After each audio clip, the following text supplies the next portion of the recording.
আসসালামু আলাইকুম ওরহমতুল্লাহি ওবরাকাতু। 5ই আগস্ট বাংলাদেশের পট পরিবর্তনের পর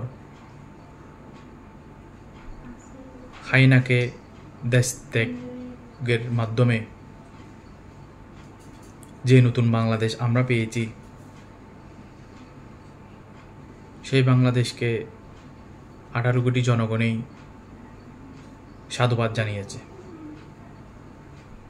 সবার আশা এবং আকাঙ্ক্ষার মধ্যে, সবার প্রত্যাশার মধ্যে একটি চাওয়া যে হায়নামুক্ত দেশ হয়েছে ঠিকই, আমরা সেই সুশৃঙ্খল দেশ পাবো কিনা, আমরা স্বাধীনভাবে চলতে পারবো কিনা, আমরা স্বাধীনভাবে এদেশে বাস করতে পারবো কিনা, জাতি ধর্ম বর্ণ নির্বিশেষে আমরা বাজারকে সিন্ডিকেট মুক্ত করতে পারবো কিনা, মিডিয়াকে রাজনৈতিক মুক্ত করতে পারবো কিনা, ইত্যাদি ইত্যাদি। আইনশৃঙ্খলা বাহিনী কিভাবে আমাদেরকে রক্ষা করবে, আরও অনেক চাওয়া। এই চাওয়াগুলা আমরা তখনই আমাদের পাওয়ার মধ্যে পূর্ণতা পাবে যখন আমরা বর্তমান অন্তর্বর্তীকালীন সরকারকে আমরা নিজ জনগণরা যদি সহযোগিতা করি। নতুন এই বাংলাদেশের পরিবর্তনের পর কিছু কিছু পরিবর্তন দেখা যাচ্ছে অস্বাভাবিক, যে পরিবর্তনগুলো মানুষকে অনেক হাসায়ও আবার কষ্টও দেয়। যেমন গত 15 বছর মিডিয়াগুলো, বিশেষ করে বেসরকারি মিডিয়াগুলো, সাংবাদিকগুলা, উপস্থাপকগুলা যেভাবে একটি সরকারের হয়ে, একটি খুনি হাসিনার এজেন্ট হয়ে যেভাবে কাজ করেছে, তাদের মধ্যে কিছু কিছু সাংবাদিক এখন তাদের কুলস পাল্টাচ্ছে। অথচ হাজার হাজার ছাত্র জনতা যেদিন প্রাণ দিল, সেদিনও কিন্তু ওরা ভয়ঙ্করভাবে এই ছাত্রদের বিপক্ষে কথা বলেছে। এখন আবার এই সরকারকে পছন্দ করতেছে,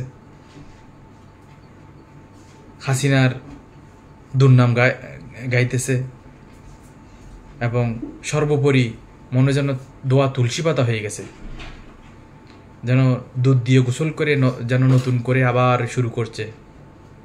আবার ওরাই বলছে আমরা চাটুকার থেকে ফিরে আসতে চাই, আমরা তেলবাজ থেকে ফিরে আসতে চাই। অথচ গত 15 বছর যে ওরা তেলবাজি করেছে, গত 15 বছর যে ওরা একটি সরকারের এজেন্ট হয়ে কাজ করেছে, সেটা তাদের মাথায় ছিল না। তারা যদি ঐক্যবদ্ধ থাকতো, মিডিয়াগুলো, সংবাদ মাধ্যমগুলো, সাংবাদিকরা যদি ঐক্যবদ্ধভাবে থাকতো, তাহলে কয়টা মিডিয়া বন্ধ করতে পারত? ইসলামিক টিভি, দিগন্ত টিভি, চ্যানেল 1, আমার দেশ, এগুলো কথা বলেছে বলেই তো ওদেরকে বন্ধ করেছে। আর কয়টা বন্ধ করতে পারত? সাহসিকতার পরিচয় দেওয়া উচিত ছিল না? এখন কুলস পাল্টাচ্ছে, কেউ পালাচ্ছে, কেউ আবার জেলে যাচ্ছে। কেন? স্বাধীন দেশে স্বাধীন নাগরিক হিসাবে সবার তথ্য সবাইকে দিতে হবে। স্বাধীনতার মাধ্যমে স্বাধীনভাবে মিডিয়াগুলো খবর প্রচার করবে, পক্ষে হোক বিপক্ষে হোক, সরকারের পক্ষে যাক কিংবা বিপক্ষে যাক, সব খবরই প্রচার করতে হবে। শুধু মিডিয়া বলে না, নতুন বাংলাদেশ হওয়ার পরে অনেকেই তাদের কুলস পাল্টাচ্ছে। আপনি গ্রামে যান, জেলায় যান, উপজেলায় যান, শহরে যান, প্রত্যেকটা সেক্টরে, প্রত্যেকটা জায়গায় যারা আগে তেলবাজি করে চলেছে, চাঁদাবাজি করে চলেছে, তাদের মধ্যে কেউ কেউ পলাতক, কেউ কেউ আছে কিন্তু এখন অন্য দলগুলোর সাথে মিশে যাওয়ার চেষ্টায় তারা আছে। সবাইকে বলবো, বিশেষ করে গ্রামে গঞ্জে, আমার এলাকায়ও আছে, আমাদের রাউজানেও আছে যে এতদিন চাঁদাবাজি রাহাজানির মধ্যে ছিল, এখন আবার দোয়া তুলসী পাতার মতো এলাকায় ঘোরাফেরা করার অপচেষ্টা করতেছে। তোদের মনে ছিল না তোরা যখন নিজ বাড়ির নিজ এলাকার নিজস্ব মানুষের আত্মীয় স্বজনের কাছ থেকে যখন চাঁদাবাজি করতি, অন্যায় করতি, তখন তোদের মনে ছিল না তোদের মা সারা জীবন ক্ষমতায় থাকবে না? মনে রাখা তো উচিত ছিল।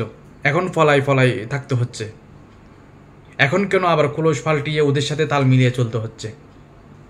তো এই সমস্ত মানুষগুলো থেকে এলাকার মানুষদের, আমার বলেন কিংবা সারা বাংলাদেশে এরকম আছে, প্রত্যেক মানুষকে আমি বলবো, প্রত্যেক এলাকার জনগণকে বলবো, এই সমস্ত মানুষদের আপনারা সামাজিকভাবে বয়কট করুন।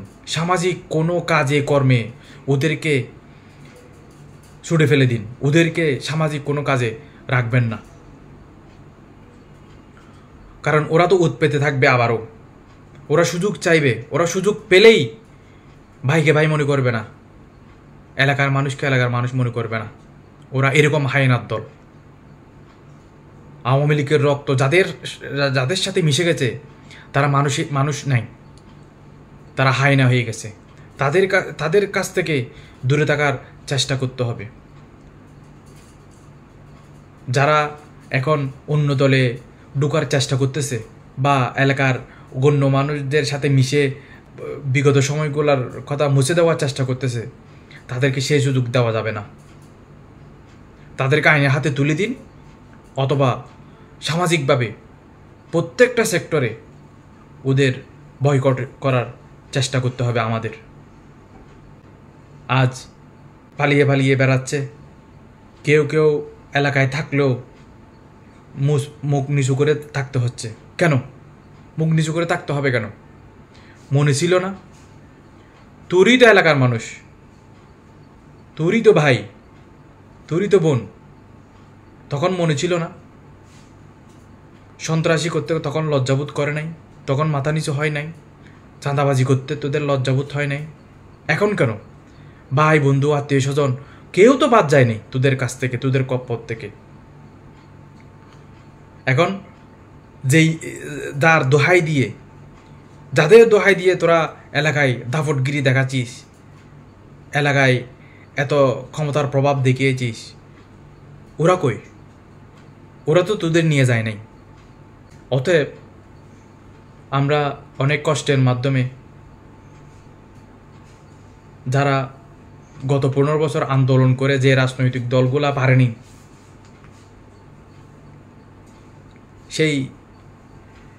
সেই হায়না সরকারকে ছাত্র আন্দোলনের মাধ্যমে, ঐতিহাসিক গণ অভ্যুত্থানের মাধ্যমে আজ বিদায় নিয়েছে। আমরা নতুন একটি বাংলাদেশের অপেক্ষায় ছিলাম এবং সে প্রত্যাশা পূরণে ডক্টর ইউনূস আজ হাল ধরেছে। আমরা আশা করব, প্রত্যাশা রাখব,